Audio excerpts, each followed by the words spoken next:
Hello bachcho, let's read the question. So the question over here says, do you justify the statutory ban on amniocentesis in our country?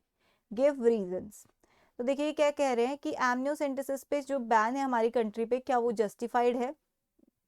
तो देखिए amniocentesis होता क्या है, हमारे जो foetus होते हैं, ह्यूमन फीटस, उनके अराउंड कुछ एक्स्ट्रा एम्ब्रियोनिक मेम्ब्रेन होती है। उनमें से एक मेम्ब्रेन है एमनियन।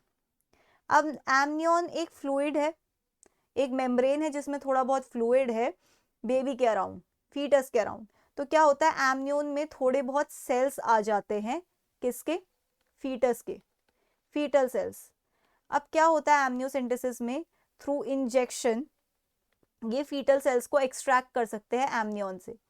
अब इस सेल्स के, आपने सेल्स एक्सट्रैक्ट कर लिया तो ऑब्वियसली आप उसका जेनेटिक मटेरियल भी एक्सट्रैक्ट कर सकते हो और उसकी जेनेटिक्स जान सकते हो। जेनेटिक्स मतलब कैसा डीएनए है।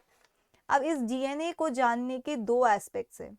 इससे ये भी पता चल सकता है कि जो फीटस है उसे क्या क्या जेनेटिक डिफेक्ट्स है, ओके, और आगे उस फीटस की क्या लाइफ क्वालिटी हो सकती है। और दूसरा एस्पेक्ट है, क्योंकि इसमें हमको जेनेटिक्स पता चल रही है, डीएनए पता चल रहा है, क्रोमोसोम के बारे में पता चल रहा है, तो हम ये जान सकते हैं कि सेक्स ऑफ फीटस क्या है, क्योंकि ये पता चल रहा है कि एक्स एक्स होगा या एक्स वाई होगा, राइट। तो ये एस्पेक्ट हेल्पफुल है जेनेटिक डिफेक्ट्स वाला। लेकिन ज़्यादातर हमारी कंट्री में इसको इस एस्पेक्ट से जोड़ा जाता है, एमनियोसेंटेसिस को यूज़ करा जाता है to know the sex of the foetus. And after that what happens is, इसके बाद ये होता है कि फीमेल इन्फेंटिसाइड, अगर पता चलता है कि सेक्स ऑफ फीटस फीमेल है तो वहीं पे MTP, that is medical termination of pregnancy और एबॉर्शन को इंड्यूस करा जाता है। ठीक है, सो फीमेल इन्फेंटिसाइड इंक्रीजेस।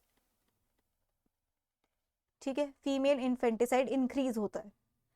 अब हमारी कंट्री पे इस पे बैन लगा दिया गया है, तो ये बैन ऑब्वियसली जस्टिफाइड है, बैन जस्टिफाइड। क्यों? अदरवाइज फीमेल इन्फेंटिसाइड बढ़ता जाएगा, राइट। फीमेल इन्फेंटिसाइड अगर इंक्रीज होता रहेगा तो हमारी कंट्री का सेक्स रेशियो बिगड़ जाएगा, पॉपुलेशन का सेक्स रेशियो बिगड़ जाएगा, राइट। तो एक एस्पेक्ट ये भी चला आता है कि sex ratio of the country disbalanced कैसे होगा कि मेल्स की तरफ शिफ्ट हो जाएगा sex ratio, males greater than females. अब बताइए, एक पॉपुलेशन में एक जनरेशन से दूसरी जनरेशन की तरफ बढ़ने के लिए फीमेल्स रिस्पॉन्सिबल होती है या मेल्स?